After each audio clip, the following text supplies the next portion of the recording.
Hello all, welcome to CUT by LPT।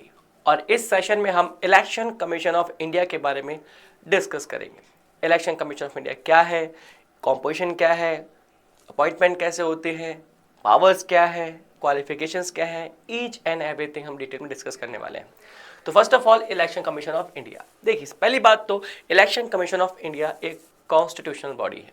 देखिए समझिए, आपको समझना पड़ेगा कि जो डिफरेंस होता है एक कॉन्स्टिट्यूशनल बॉडी, एक non constitutional but statutory body और non constitutional and non statutory body, तीनों में डिफरेंस पता होना चाहिए।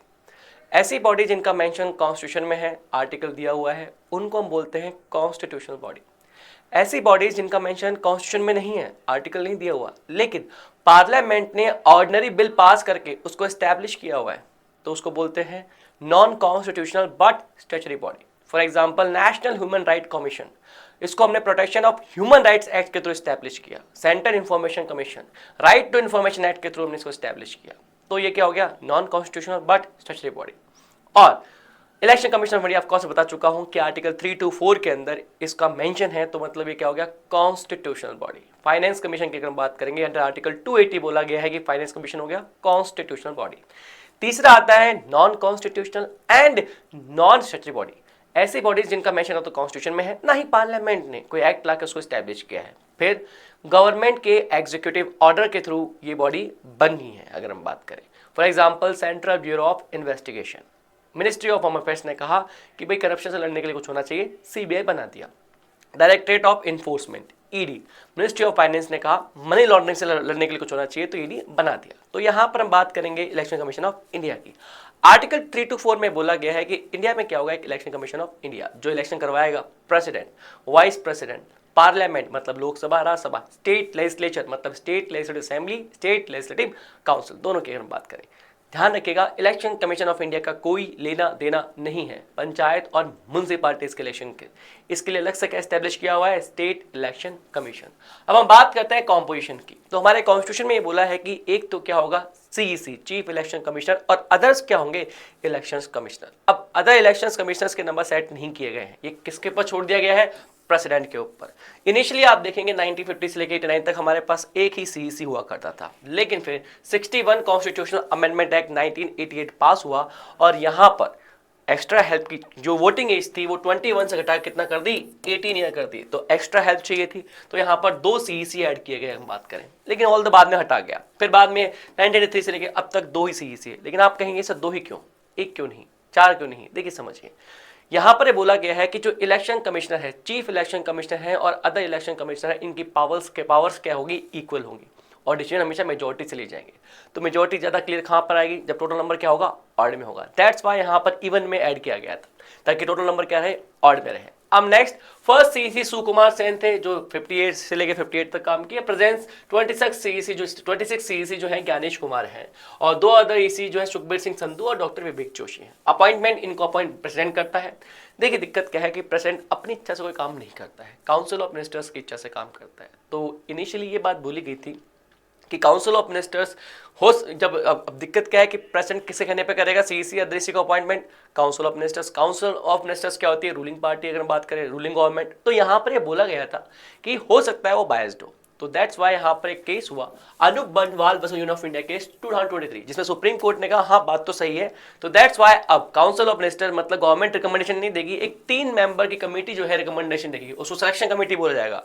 सुप्रीम कोर्ट ने कहा इसमें प्राइम मिनिस्टर हेड करेंगे, लीडर ऑफ अपोजिशन या फिर largest party in the Lok Sabha, दोनों में से कोई भी हो वो यहाँ पर होगा, और चीफ जस्टिस ऑफ इंडिया, ये तीनों यहाँ पर क्या होंगे, मेंबर होंगे और ये रिकमेंडेशन देंगे। ऑल दो यहां पर पार्लियामेंट ने इस डिसीजन को ओवर रूल्ड कर दिया, CEC and the other EC appointment condition of services and term of office act 2023 लाकर, और यहां बोला कि देखो आपने कहा सिलेक्शन कमेटी होगी, ठीक है समझ में आता है, आपने कहा प्राइम मिनिस्टर होगा, ठीक है, लीडर ऑफ अपोजिशन या लार्जेस्ट पार्टी होगा, लेकिन तीसरा जो है चीज CGI नहीं होगा। CGI की जगह कौन होगा, cabinet minister which is nominated by the prime minister. तो ये कमेटी रिकमेंड करती है, और ध्यान रखना अगर हम बात करें ज्ञानेश कुमार, वो पहले CEC हैं जो इस कमेटी की रिकमेंडेशन पे क्या बने हैं, CEC बने हैं, ध्यान रखना यहाँ पे। और यहाँ पर इस एक्ट में बोला गया कि सिलेक्शन कमेटी क्या, हम तो एक सर्च कमेटी बनाएंगे जो 5 नाम ला के देगी हमको, मतलब सिलेक्शन सर्च कमेटी 5 नाम देगी किसको, सिलेक्शन कमेटी को। और सिलेक्शन कमेटी ने 5 नामों में से अगर हम बात करेंगे, एक जो सीईसी एंड अदर ईसी के लिए नाम को रिकमेंड करेंगे प्रेसिडेंट को। अभी सर्च कमेटी में कौन होगा, लॉ मिनिस्टर होगा गवर्नमेंट ऑफ इंडिया का head, secretary of rank of government of India, secretary rank of officer in government, दोनों इसके मेंबर होंगे। अब इंटरेस्टिंग बात क्या है, देखिए सीईसी और ईसी वापस अपनी पोजीशन पर रीअपॉइंट नहीं हो सकते, मतलब सीईसी वापस सीईसी नहीं बन सकता, ईसी वापस ईसी नहीं बन सकता, बट ईसी सीईसी बन सकता है आप प्रमोट होके, लेकिन सीईसी डिमोट होके ईसी नहीं बन सकता।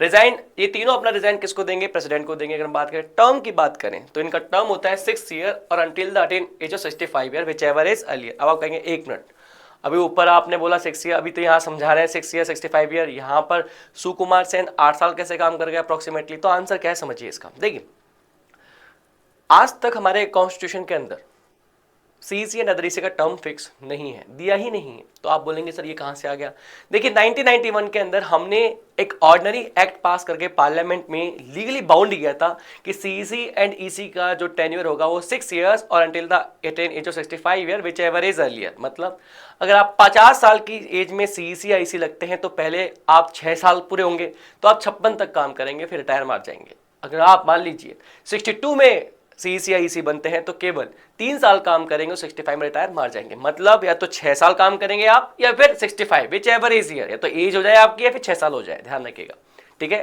तो आज ये जो टेन्योर है ये हमने 1991 के अंदर एक एक्ट का पास करके लाया था। ऑल्दो इलेक्शन कमीशन एक्ट 1991 अब एग्जिस्ट नहीं करता है, क्योंकि जो नया एक्ट आया था CEC and the other EC act 2023, इसने उसको रिप्लेस कर दिया है। बट नए एक्ट के अंदर भी खास बात क्या है, जो टर्म है उसको सेम रखा गया है। और हाँ, इसी एक्ट के अंदर 1991 के एक्ट के अंदर भी ये तय किया गया था कि सीईसी एंड अदर ईसी की एक्ट जो सैलरीज होंगी वो सुप्रीम कोर्ट के जजेस के बराबर होंगी। ऑल्दो नए एक्ट के अंदर भी ये सेम रखा गया है। तो यहाँ बोला गया है constitution is silent on the tenure of the CEC and the other EC, so Election Commissioner condition of services और Election Commission and transaction of business act 1991 were passed by the parliament to fix the tenure 6 years or until the attain age of 65 whichever is earlier. Salary is equal to the judges of Supreme Court, बताया मैंने इसमें तय किया। Although but Election Commission Condition of Services and Transaction of Business Act 1990 was replaced by, बताया मैंने, CEC and the other EC Appointment Condition and Term of Service Act 2023, लेकिन इसने क्या है ये चेंज नहीं की। अब इंटरेस्टिंग बात है क्वालिफिकेशन। आज तक सीईसी एंड अदर ईसीज की क्वालिफिकेशन के बारे में हमारे कॉन्स्टिट्यूशन में कुछ नहीं बताया, लेकिन जो नया एक्ट आया CEC and the other EC act 2023, इसने फिक्स की है क्वालिफिकेशन कि कम से कम सेक्रेटरी रैंक का ऑफिसर होना चाहिए, मतलब सीनियर मोस्ट आईएएस होना चाहिए, और उसको इलेक्शन कंडक्ट करवाने का ऑफिस एक्सपीरियंस होना चाहिए। तो अभी लीगली यहाँ पे क्वालिफिकेशन आ चुकी है। पर्सन्स हु आर होल्डिंग और have held a post equivalent to the rank of secretary in government of India and have knowledge and experiences in the management and conduct of election. Note क्या है, the constitution is silent on the qualification of CEC and the other EC, so CEC and the other EC appointment condition of services and term of officers act 2023 passed by the parliament and qualification for the CEC and the other EC were added. अब salaries की बात करते बता चुका हूं मैं, supreme court के जजेस के बराबर। अब नेक्स्ट यहां पर क्वेश्चन आएगा, सर ठीक है अब इनको रिमूव करते हैं, तो ध्यान रखना रिमूव करने का तरीका अलग अलग है। अगर आप अदर ईसी हैं, मान ली मैं सीईसी, आप लोग अदर ईसी, दो हो सकते हैं, ठीक है। तो अदर ईसी को हटाने का तरीका अलग है और सीईसी को हटाने का तरीका अलग है। कैसे? अगर अदर ईसी है मतलब मुझे आपको हटाना है, तो मैं क्या करूंगा, जस्ट रिकमेंडेशन ऑफ मेरी किससे, प्रेसिडेंट से कह दूंगा कि मुझे आप पसंद नहीं है, इनको हटा दीजिए, और प्रेसिडेंट उनको हटा देंगे, बस मेरी रिकमेंडेशन चाहिए। लेकिन अगर मुझको हटाना है तो पार्लियामेंट से, जैसे सुप्रीम कोर्ट के जजेस को हटाया जाता है, इम्पीचमेंट होता है, प्रूव्ड मिसबिहेवियर और इनकैपेसिटी, वैसे हटाना पड़ेगा आपको। मतलब पार्लियामेंट में बिल पास करना पड़ेगा, लोकसभा से अलग, राज्यसभा से अलग, with special majority, that is total seats का more than 50% and present voting का मोर देन 2/3। तो यहाँ बोला गया है removal of CEC same as जजेस of Supreme Court that is proved misbehaviour और incapacity, a bill will be passed by the both houses of the parliament with special majority. वो क्या होती है, more than 50% of total seats and 2/3 of present voting. Removal of recommendation चाहिए अगर हम बात करें सीईसी की। अब आप बोलेंगे फ्लॉस है यहाँ पे। पहला फ्लॉस तो है कि इसकी क्वालिफिकेशन बताने रखी, ऑल्दो हमने एक्ट लाकर उसको बनाया अभी। दूसरा, टर्म नहीं बता रखी, ऑल्दो हमने एक्ट ला के कर रखा है। लेकिन तीसरा बड़ा खतरनाक है कि जो सीईसी या ईसी रिटायर कर जाते हैं उनके बाद में दूसरी उनकी फर्दर गवर्नमेंट जॉब के ऊपर कोई रिस्ट्रिक्शन नहीं है।